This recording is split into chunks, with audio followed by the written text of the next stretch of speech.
नमस्कार, मैं रवीश कुमार। पूरे देश में जहां भी राजद्रोह के मुकदमे चल रहे हैं उस पर सुप्रीम कोर्ट ने अंतरिम रोक लगा दी है। इस फैसले को दो तरह से देखा जा सकता है। एक के इसके बाद भी सरकार और पुलिस के पास किसी नागरिक का गला दबाने के लिए तमाम धाराएं मौजूद हैं, और दूसरा, कोर्ट की इस अंतरिम रोक से यह साबित भी हो जाता है कि सरकार और पुलिस लोगों की आवाज दबाने के लिए इस तरह के कानून का इस्तेमाल करती हैं। एक आजाद मुल्क में नागरिक के पास बोलने की आजादी हो, उसे किसी तरह से डराया नहीं जाए, इसलिए इस कानून को चले जाना चाहिए। यह बड़ी बात है कि कोर्ट के इस अंतरिम रोक ने सरकारों की करतूतों को उजागर कर दिया है, लेकिन हम यह भी समझते हैं कि इससे सरकारों को कोई फर्क नहीं पड़ेगा। कभी अंग्रेजी हुकूमत ने बाल गंगाधर तिलक और गांधी के खिलाफ इस कानून का इस्तेमाल किया। आज के दौर में कई पत्रकारों, समाज के हितों के लिए लड़ने वाले सामाजिक कार्यकर्ताओं के खिलाफ इसका इस्तेमाल हो रहा है। बेशक आज का दिन उन लोगों के लिए बहुत बड़ा है जिन्होंने इस कानून को सुप्रीम कोर्ट में चुनौती दी थी। तृणमूल सांसद महुआ मोइत्रा, पूर्व सांसद Arun Shourie, retired general S G. Bombatkere, पत्रकार अनिल चमड़िया, पत्रकार पेट्रिसिया मुखीम, पत्रकार किशोर चंद्र वांगखेमचा, पत्रकार कन्हैयालाल शुक्ल, पत्रकार अनुराधा भसीन, असम पत्रकार संघ, editors guild of India, public union of civil liberty, NGO common cause ने अलग अलग याचिकाओं में राजद्रोह की धारा 124A को चुनौती दी। तब कोर्ट ने कहा कि हम इसकी वैधता की जांच करेंगे। पिछले साल जुलाई से लेकर इस साल अप्रैल बीत जाने तक सरकार को ध्यान नहीं आया कि आजादी का अमृत महोत्सव चल रहा है और इस कानून की समीक्षा की जाए। क्या इस कानून को हटाने के लिए सुप्रीम कोर्ट को श्रेय मिल जाता, उसकी चिंता थी, या उन लोगों को श्रेय मिल जाता जो हमेशा नागरिकों के अधिकार के साथ खड़े रहते हैं, उन्हें श्रेय न मिले इसकी चिंता थी। लेकिन इतिहास अखबारों की हेडलाइनों में दर्ज नहीं रहता, वह कहीं और भी मिलता है, और वहां लिखा होगा कि इस कानून को चुनौती देने के लिए वकीलों में कपिल सिब्बल, प्रशांत भूषण, गोपाल शंकर नारायणन, पीवी सुरेश, प्रसन्ना एस, सिद्धार्थ सीम, तनिमा किशोर ने बहस की। आज की यह हेडलाइन इन याचिकाकर्ताओं और वकीलों की वजह से भी है। जिस तरह से यूएपीए का दुरुपयोग किया गया है, चाहे भीमा कोरेगांव के केस में, चाहे दिल्ली राइट्स के केस में, चाहे और केसेस में, यानी कि जो लोग बिल्कुल पीसफुली, जैसे उमर खालिद है, वो तो ये कह रहे थे कि भाई हम हिंसा का जवाब हिंसा से नहीं देंगे, हमको उसका जवाब संविधान से देना चाहिए। उनके खिलाफ भी आपने यूएपीए लगा दिया। यूएपीए में भी अनलॉफुल एक्टिविटी के डेफिनेशन में एक पार्ट ये भी है जो कि बिल्कुल सेडिशन की तरह है कि स्टेट के खिलाफ डिसअफेक्शन फैलाना, वो भी अनलॉफुल एक्टिविटी है। और यूएपीए में आपने बेल का जो कानून है, बेल का प्रावधान इतना सख्त कर दिया कि कोई कोर्ट यूएपीए के केसेस में बेल देने से बहुत कतराती है। मेरी राय में ये दोनों जो पार्ट हैं यूएपीए के, दोनों गैर संवैधानिक हैं। एक तो डेफिनेशन अनलॉफुल एक्टिविटी की, जिसमें उन्होंने सेडिशन की तरह ही डिफाइन कर दिया अनलॉफुल एक्टिविटी को, सरकार या स्टेट के खिलाफ डिसअफेक्शन फैलाना, यही अनलॉफुल एक्टिविटी है। और दूसरा बेल का जो प्रोविजन है कि जब तक कोर्ट ये ना तय कर ले कि भाई कोई जना इनोसेंट है, तब तक उसको बेल नहीं दी जाएगी। और ये कोर्ट ट्रायल के पहले कैसे तय कर लेगा? इसीलिए हमने इसको भी चैलेंज किया है। वो चैलेंज सुप्रीम कोर्ट में पेंडिंग है। सुप्रीम कोर्ट ने यह तो उजागर कर दिया कि सरकारें इस तरह के कानून के साथ क्या कर रही थीं, लेकिन इस अंतरिम रोक के बाद भी सरकारों के पास एक नागरिक को डराने के लिए बहुत सारे रास्ते हैं। वो पुलिस अभी भी मौजूद है उसी तरह से, जो किसी के इशारे भर से कानून की धज्जियां उड़ाती हुई किसी को भी जेल में डाल देती है और फिर आपको वर्षों इंसाफ की लड़ाई लड़ने के लिए अकेला छोड़ देती है, जिसमें आप बर्बाद हो जाते हैं। और ऐसा करने वाले पुलिस अफसर नौकरी छोड़कर सरकार वाली पार्टी से चुनाव लड़ते हैं, विधायक बनते और मंत्री बन जाते हैं। शायद यही वजह है कि कैरमा पत्रिका के संपादक विनोद के जोश ने ट्वीट किया है कि कहने को तो मेरे और मेरे जैसे पत्रकारों के लिए कुछ सिरदर्द कम हुए हैं। मेरे खिलाफ यूपी, मध्य प्रदेश, हरियाणा, कर्नाटक और दिल्ली में राजद्रोह के मामले दर्ज हैं। सवाल है कि क्या केंद्र सरकार राजद्रोह के साथ वही करेगी जो यूपीए सरकार ने पोटा के साथ किया और यूएपीए जैसे और भी घातक कानून बना दिए। इस बात को ध्यान में रखना जरूरी है। राजद्रोह का कानून हटेगा या उससे भी सख्त दूसरा कानून आएगा, जैसे पोटा के बाद यूएपीए आया। किसी को भी भ्रम में नहीं रहना चाहिए कि इसके बाद पुलिसिया यातना खत्म होने वाली है और सरकारें प्रेस से लेकर नागरिकों का गला घोटना बंद कर देंगी। आप जानते हैं कि किस तरह लोगों को फंसाया जाता है और बिना जवाबदेही के किसी भी धारा का इस्तेमाल होता है। बल्कि बहस यह होनी चाहिए कि ऐसी धाराओं के इस्तेमाल में धारा लगाने के वक्त जितने भी पुलिस अधिकारी हैं उनकी कोई जवाबदेही हो। अगर पुलिस अफसर ने किसी को फंसाने की नीयत से फर्जी धाराएं लगाई हैं तो उसे बर्खास्त किया जाना चाहिए। क्या सुप्रीम कोर्ट के इस आदेश के बाद इस तरह की बहस के दरवाजे खुलते हैं या हम इसकी बात ही नहीं करेंगे? रवीश, कानून में मैलिशियस प्रोसिक्यूशन बहुत जमाने से प्रावधान है कि अगर किसी पे झूठे मुकदमे लगाए गए हैं तो उनके ऊपर आप कंपनसेशन ले सकते हैं। जो सुप्रीम कोर्ट आज कह रही है वो बात यह है कि झूठे मुकदमे, फर्जी धाराएं अक्सर पुलिस लगा देती है। उस मामले में कोर्ट कह रही है कि ऐसे पुलिस ऑफिसर्स को बर्खास्त किया जाए। अब देखिए, मामला यह है कि देश में जनतंत्र है अगर, तो उसके साथ साथ अकाउंटेबिलिटी होनी चाहिए। अगर किसी पर गलत धाराएं लगी, बाद में वो अदालत में साबित नहीं हुई, तो कभी भी हम पुलिस और प्रोसिक्यूशन की कोई जिम्मेदारी इस मामले में नहीं डालते हैं। मैं समझता हूं कि क्योंकि पुलिस जो पावर होल्ड करती है वो होल्ड करती है इन ट्रस्ट, तो उसको कभी भी उस ट्रस्ट को वायलेट नहीं करना चाहिए। पुलिस जब भी कोई धारा लगाए तो उसको यह ख्याल रखना चाहिए कि क्या वो उसको साबित कर पाएगी।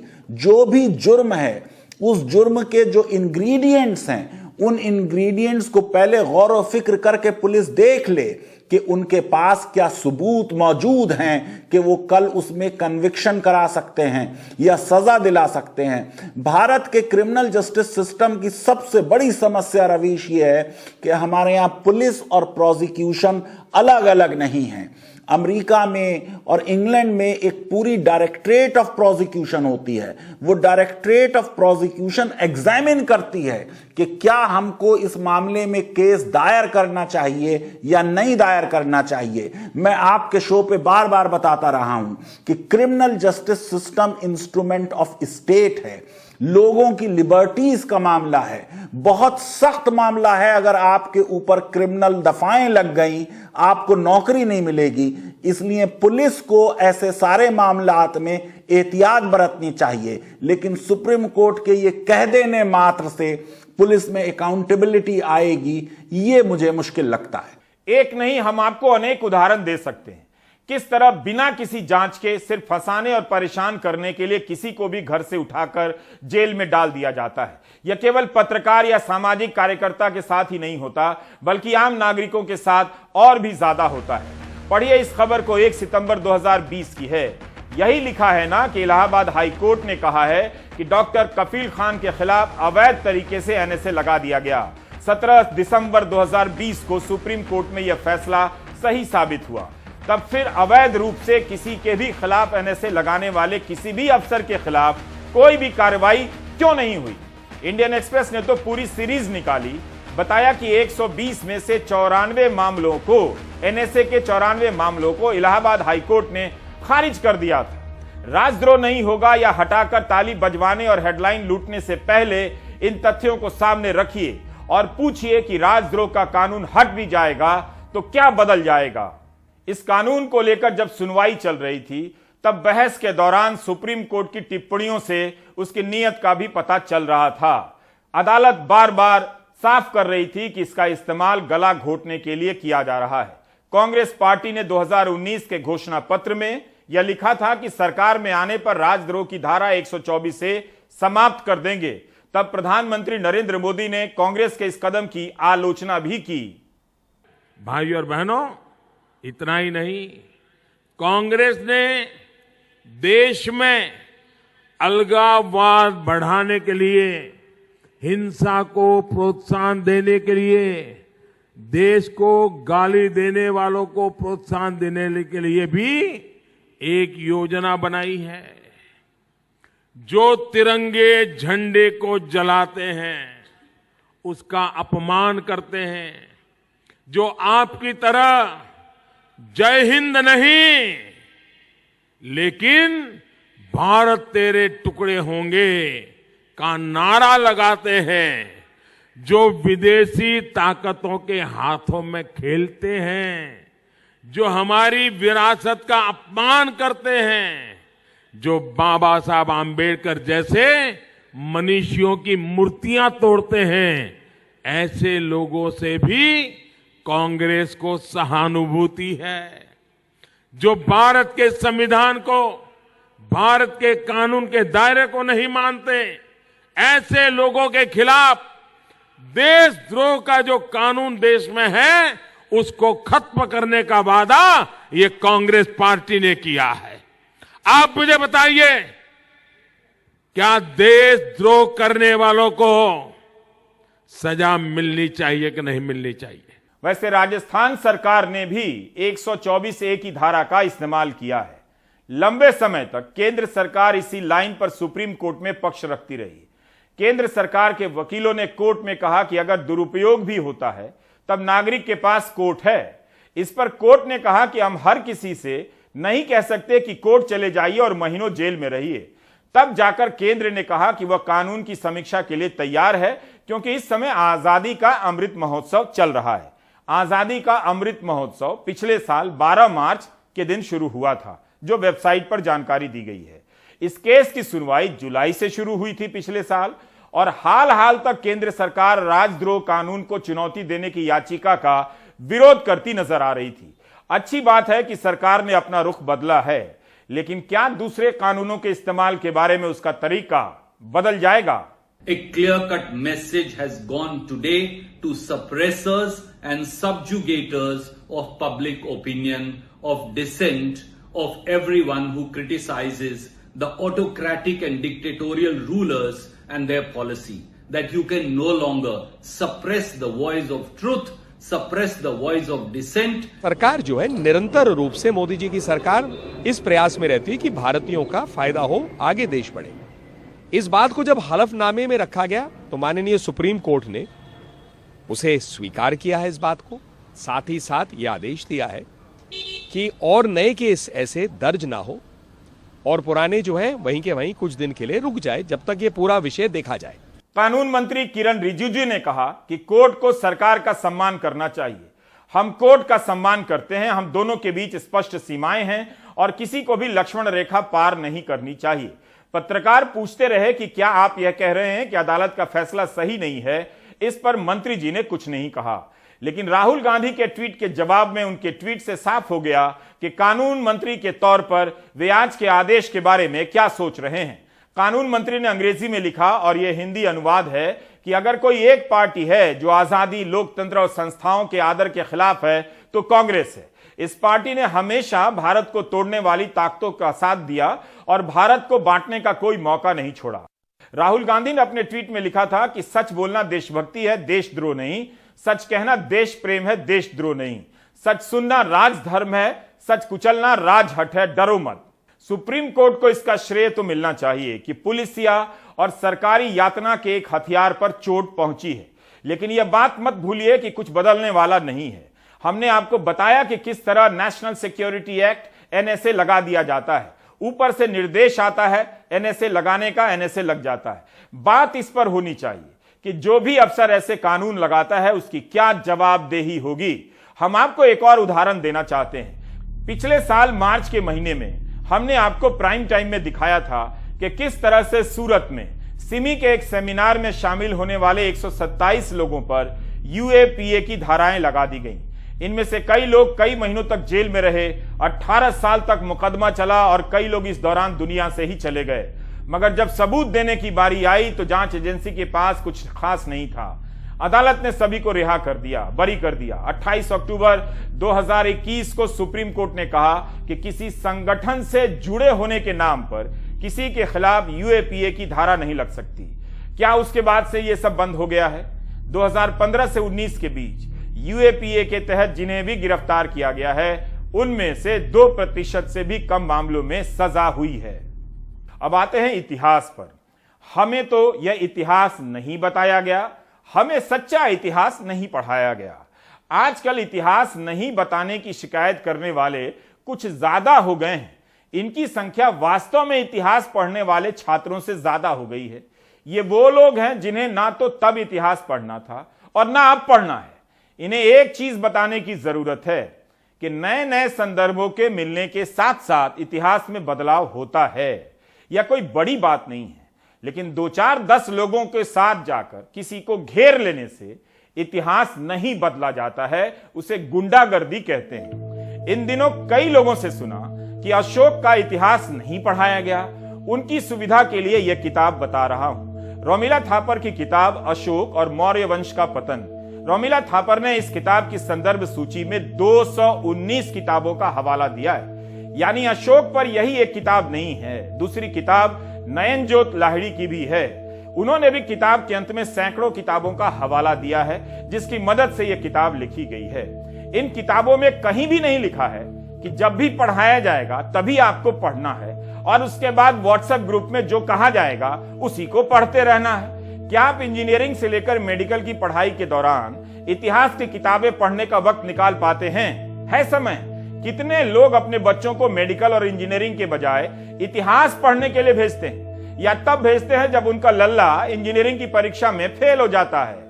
जब भी कोई ये कहता हुआ पाया जाए कि हमें इतिहास में यह सब नहीं पढ़ाया गया, तो उनसे पूछिए कि उन्होंने क्या क्या पढ़ा है और स्कूल की पतली सी किताब में क्या पूरा इतिहास समेटा जा सकता है? क्या 10वीं की कक्षा में वे 5-10 हजार पन्नों की इतिहास की किताब पढ़ना चाहेंगे? ऐसा कहने वालों से पूछिए कि शादी और नौकरी के बाद उन्होंने इतिहास की कितनी किताबें खरीदी हैं और पढ़ी हैं। थैले से लेकर कोविड सर्टिफिकेट तक, पेट्रोल पंप से लेकर न्यूज चैनलों की हर बुलेटिन में कोई ऐसी जगह नहीं जहां प्रधानमंत्री मोदी नजर नहीं आते। इसके बाद भी कोई उन्हें भूल सकता है, वह भी उन्हीं की पार्टी के मुख्यमंत्री भूल सकते हैं। प्रधानमंत्री अमित शाह और आमार आदरर गृहमंत्री नरेंद्र मोदी और भारतीय जनता पार्टी राष्ट्रीय सभापति JP नड्डा डांगरियाक धन्यवाद और अभिनंदन जनाइछु। जुबान फिसल जाती है, इसे बहुत ज्यादा महत्व मत दीजिए, लेकिन हमारा सवाल इतिहास के संदर्भ से है। ऐसा कोई दिन नहीं आता जब इतिहास को लेकर कोई दावा करने ऐतिहासिक इमारतों के बाहर नहीं पहुंच जाता है।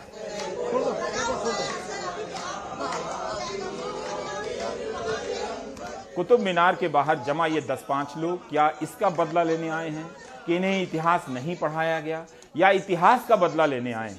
भारत में सबसे अधिक पत्रकार अगर किसी शहर में हैं तो वो दिल्ली में है, और वहां भी इस तरह के संगठनों के बारे में, इन सदस्यों के बारे में कोई डिटेल जानकारी कहीं नहीं छपी है। ना किसी ने पता लगाने का प्रयास किया है कि ये कौन लोग हैं, इन्हें इतिहास नहीं पढ़ाया गया तो कहां से ये इतिहास पढ़कर आ गए हैं।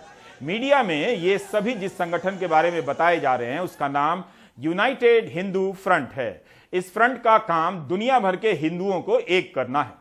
2012 से ही ट्विटर अकाउंट है, लेकिन इस पते पर दुनिया भर से मात्र 492 फॉलोअर ही एकजुट हो सके हैं। वैसे इनके नेता का एक निजी अकाउंट है जिस पर 49,000 फॉलोअर हैं। खुद को भारतीय जनता पार्टी का वरिष्ठ नेता बताते हैं और लोनी से विधायक जो हैं बीजेपी के, इन्हें फॉलो भी करते हैं। इस संगठन का नारा है सेवा, संघर्ष और सुरक्षा। वैसे तो इस देश में नागरिकों की सुरक्षा के लिए पुलिस, थाने, कोर्ट और सेना है, लेकिन ये संगठन भी सुरक्षा देने का काम कर रहे हैं। मंगलवार के प्रदर्शन के बाद इनके नेता का कई चैनलों पर इंटरव्यू चलता रहा, ये डिबेट में हिस्सा लेते रहे।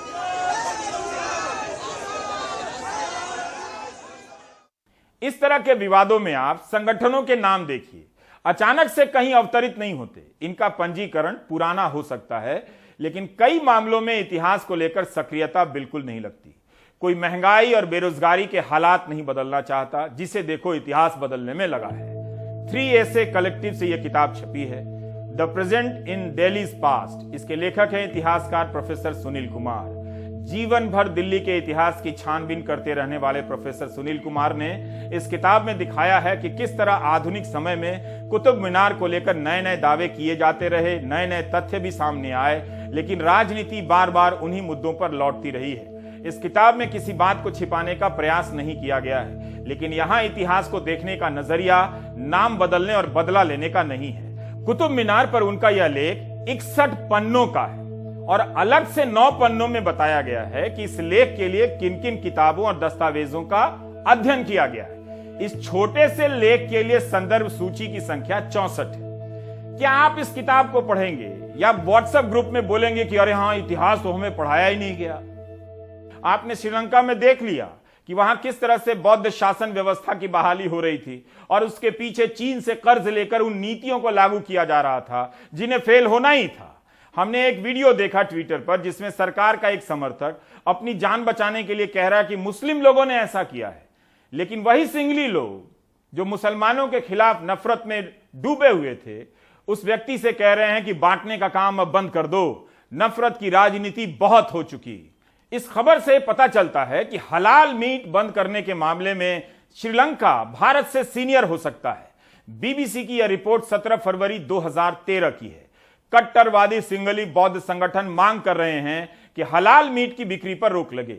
इस रिपोर्ट में एक बयान है, गौर कीजिए। एक संगठन के नेता कह रहा है कि हमारा देश सिंगली है और हम इसकी अनऑफिशियल पुलिस है। कुछ याद आया? ऐसा कहने की मूर्खता और ताकत धर्म के नाम पर ही इन्हें मिलती होगी। 21 मई 2019 की अल जजीरा की खबर है कि श्रीलंका में सिंगला लोगों ने मुस्लिम पड़ोसियों पर हमला कर दिया। उस साल देश के कई शहरों में मुसलमानों के घर और दुकानदारों को लूट लिया गया। पत्थर और पेट्रोल बम से हमले किए गए और कट्टर बौद्ध संगठनों ने 500 से अधिक घरों पर हमला किया जो मुसलमानों के थे। श्रीलंका का इतिहास तो नहीं बदला, लेकिन देश बर्बाद हो गया। बौद्ध धर्मगुरु किसी काम के नहीं निकले, बल्कि अब आंदोलन का हिस्सा हो गए। उनसे ना शांति आई ना समृद्धि आई। आज के हिंदू अखबार में एक रिपोर्ट छपी है कि चीन का कर्जा लद गया मगर विकास नहीं आया। इंफ्रास्ट्रक्चर के नाम पर श्रीलंका कंगाल हो गया। जिन लोगों को इतिहास नहीं पढ़ाया गया है और वे भूल गए हैं, उनकी एक और त्रासदी बताना चाहता हूं। Turn left towards Tughlaq Road after 200 meter. Turn right towards Akbar Road after 500 meter. Google map ना हो तो घर और पार्टी मुख्यालय तक ये ना पहुंच सकें। गूगल मैप वाली सखी का उच्चारण सुनकर ऐसा लगता है कि जनाब दिल्ली के आईटीओ से नहीं, अंतरिक्ष से गुजर रहे हैं। इस दौर में सड़कों के नाम बदल देने से क्या मिल जाएगा? जब आप नाम कुछ भी रखें, गूगल सखी उसका नाम कुछ और पुकारने लग जाती है। Do you get my point? जहां भी मुस्लिम समुदाय के नाम हैं, उसे बदलकर ये लोग क्या हासिल करना चाहते हैं? क्या उस इलाके का कुछ और विकास हो जाता है? तो समझने की बात यह है कि जैसे गूगल सखी आपको शहर में घुमा रही है, उसी तरह से नाम के नाम पर यह संगठन आपको टहला रहे हैं। क्या वाकई आपको नामों से इतिहास याद आ जाता है? राजनीति को इतना रूटीन मत बनने दीजिए कि सारी राजनीति फालतू विषयों पर होने लग जाए। 400 मीटर के बाद बाएं तरफ से बाहर निकलें। वैसे इतिहास बदलने के लिए लड़ने वाले नेता अगर दिल्ली के निगमों के स्कूलों के वेतन, जो टीचर हैं, उनके वेतन के लिए लड़ाई लड़ लें, वेतन दिला दें तो गनीमत है। अभी कुतुब चल रहा है, कल अकबर चलेगा, परसों औरंगजेब चलेगा, फिर नरसो अब्दाली चलेगा। आप कितने टॉपिक पर रिसर्च करेंगे? रिसर्च से किसी को मतलब नहीं, इन्हें तो बिल्कुल नहीं। लखनऊ में प्राध्यापक रविकांत को इसी तरह घेर लिया गया। रविकांत ने कहा है कि जिस बयान को लेकर घेरा गया उसके बारे में उन्होंने ही कहा था कि ऐसा सुनने में आता है, इसका कोई प्रमाण नहीं। इसके बाद भी उन्हें घेरा गया।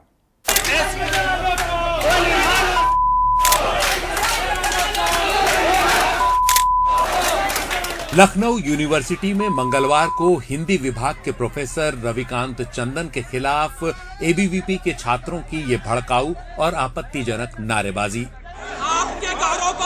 इन छात्रों ने आरोप लगाया कि प्रोफेसर रविकांत ने सोशल मीडिया पर एक चर्चा में काशी विश्वनाथ मंदिर के बारे में आपत्तिजनक टिप्पणी कर हिंदुओं की भावनाओं को ठेस पहुंचाई है।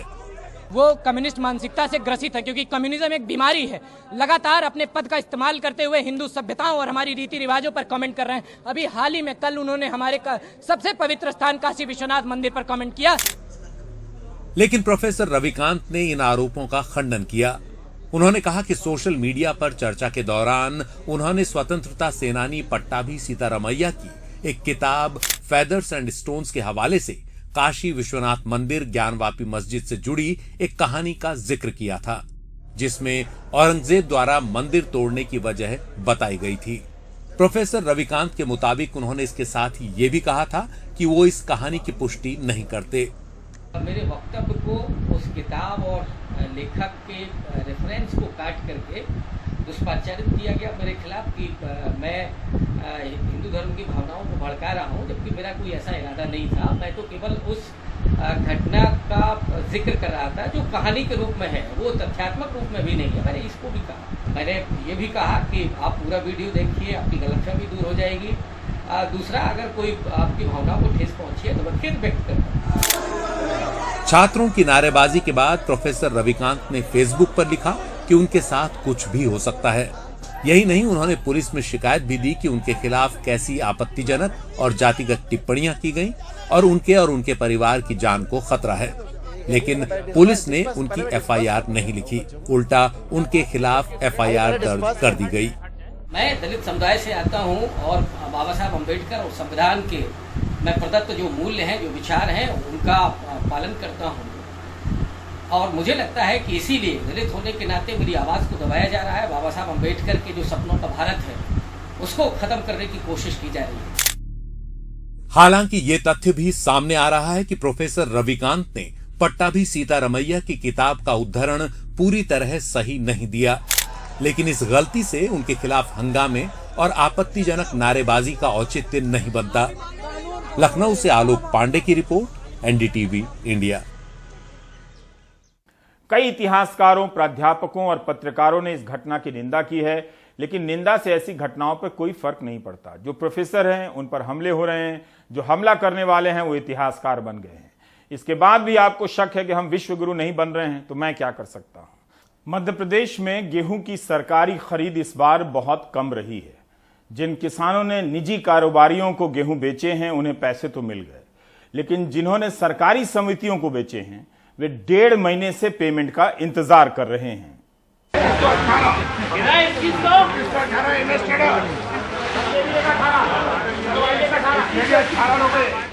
जगदीश मीणा मुबारकपुर से भोपाल की करौंद मंडी आए 3 ट्रॉली गेहूं लाए थे। नीलामी में एमएसपी से 105 रुपए प्रति क्विंटल ज्यादा मिले हैं। पैसा भी फौरन मिल गया, वो खुश हैं। एक तो सोसाइटी में पैसे बहुत लेट आ रहे हैं, पैसे यहाँ नगद पैसा पेमेंट मिल रहा है, इधर तुलवाओ इधर पेमेंट पूरा। इस बार दिक्कत नहीं, पिछली बार थी दिक्कत जब पार्टीज करते थे, इस बार कोई दिक्कत नहीं। कुछ व्यक्तिगत दिक्कतें कम होंगी इस बार, रेट भी अच्छा मिला है लगभग। नर्मदा प्रसाद अहिरवार ने 50 बोरे बेचे हैं। एमएसपी से लगभग 200 रुपए प्रति क्विंटल ज्यादा मिले हैं। भगवान सिंह को भी फायदा हुआ, लेकिन थोड़े दुखी हैं क्योंकि 500 क्विंटल बहुत पहले बेच दिया था। खुश हैं? खुश हैं अपन तो, जो भी मिल रहा है वो। जो भी क्यों, मतलब कम मिलता तो नहीं, दुखी रहेगा। नहीं। तो जो भी नसीब का हो वो कहीं नहीं जाता। इस पे 7,000 रुपये बढ़ेंगे, ये समझ लो आपको हमारे ट्रैक्टर का डीजल ही डलेगा, हमारा खर्चा निकलेगा। अफसोस तो हो रहा है सर, 200 रुपये घाटे में जाएंगे। 500 क्विंटल पीसी बेची है तो 1 लाख रुपए घाटा पड़ा है। कारोबारी कह रहे हैं बम्पर आमद है, किसान खुश हैं। सरकार ने कृषि टैक्स की भी छूट दी है। जो किसान की जैसे समर्थन मूल्य पे एमएसपी पे 2015 रुपये गेहूँ बिकती थी, यहाँ मिनिमम हल्के से हल्की गेहूँ 2000 रुपये बिक रही है। मालवा शक्ति 2150 बिक रही है। क्रास और लोकन का कलर शायद 2300 बिक रही है। शरबती 3500 रुपये तक बिक रही है। इस बार क्योंकि एमएसपी से ऊपर मंडियाँ ही बिक रही हैं, तो आदमी किसान एमएसपी पे क्यों देगा। मध्य प्रदेश शासन ने भी उसमें एक्सपोर्टरों को कृषि टैक्स की भी छूट दी है, वो चाहे क्लेम कर सकते हैं रिफंड का।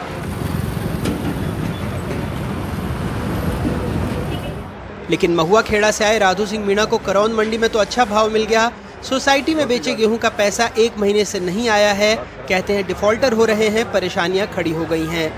7 तारीख को तुलवाई थी, आज तक पेमेंट नहीं आई। कौन सी सोसाइटी में? ये रांगाई विधि साम चौक से वेयर हाउस पे। तो अभी तक 1 महीने हो गए। कितना गेहूं बेचा था वहाँ पे? 300 बोरे।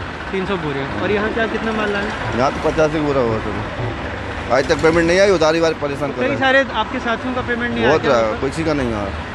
तो यहाँ खुश है कि नकद पैसे? यहीं खुश है सब, वहाँ तो कोई मतलब नहीं मिला बेचने से। परेशान हो रहा है, पर कर्जा वाले पैसे मांग रहे हैं, डिफॉल्टर हो रहा है मंडी से, बैंकों से।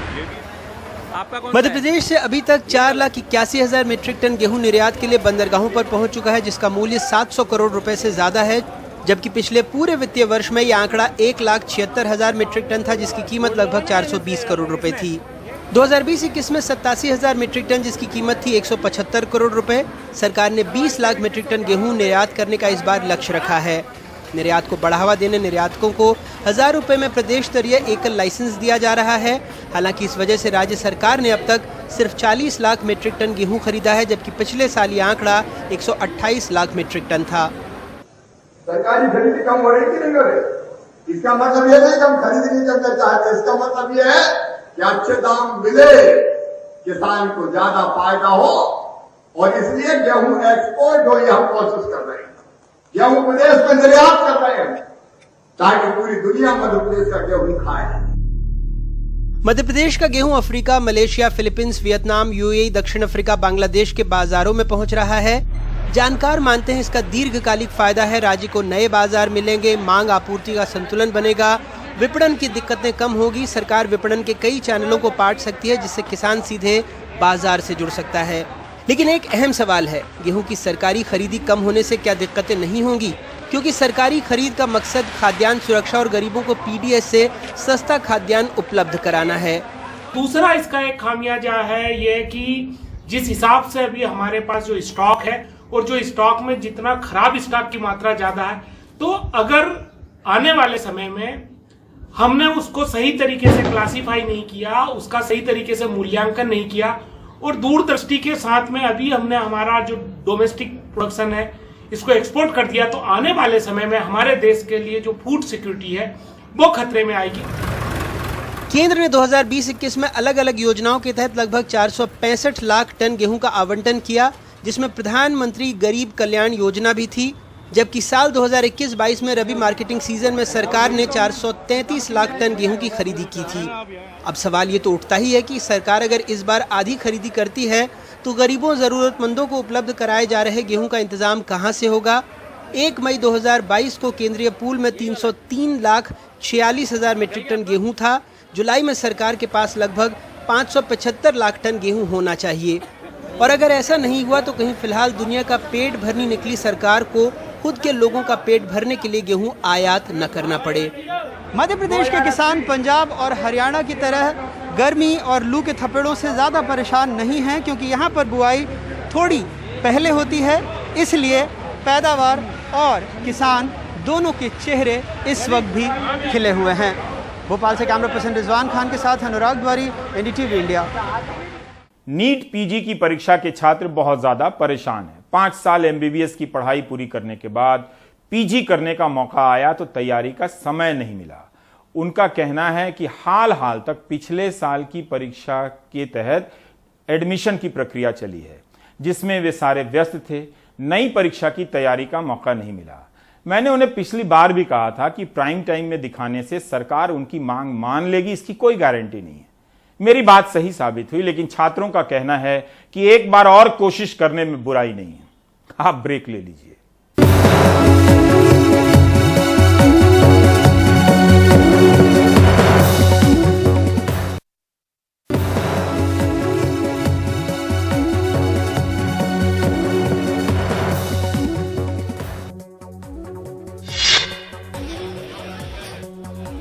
ज्ञानवापी मस्जिद और श्रृंगार गौरी मंदिर मामले में वाराणसी की जिला अदालत ने 3 दिन चली बहस के बाद अपना फैसला सुरक्षित रख लिया है।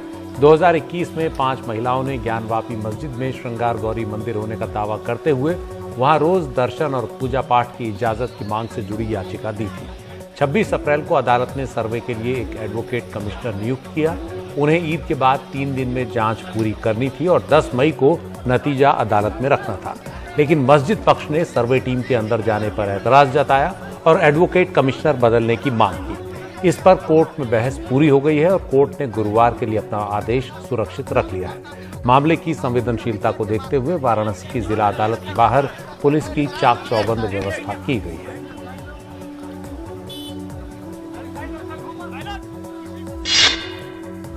भयानक आर्थिक संकट से जूझ रहे श्रीलंका में अब टैंक और बख्तरबंद गाड़ियां सड़कों पर नजर आ रही हैं। श्रीलंका में लगातार चल रहे सरकार विरोधी प्रदर्शनों को देखते हुए वहां की सरकार ने हिंसक प्रदर्शनकारियों को देखते ही गोली मारने के आदेश दे दिए हैं। सरकार के इस आदेश के बावजूद श्रीलंका के कई इलाकों में हिंसक प्रदर्शनों और आगजनी की घटनाएं सामने आ रही हैं। कोलंबो के करीब कई दुकानों को जला दिया गया।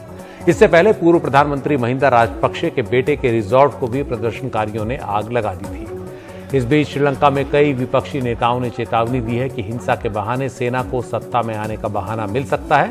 सड़कों पर भारी संख्या में सेना के जवानों और टैंकों और बख्तरबंद गाड़ियों के उतरने से इन अटकलों को हवा भी मिली, लेकिन सेना ने इन अटकलों को बेबुनियाद बताया है।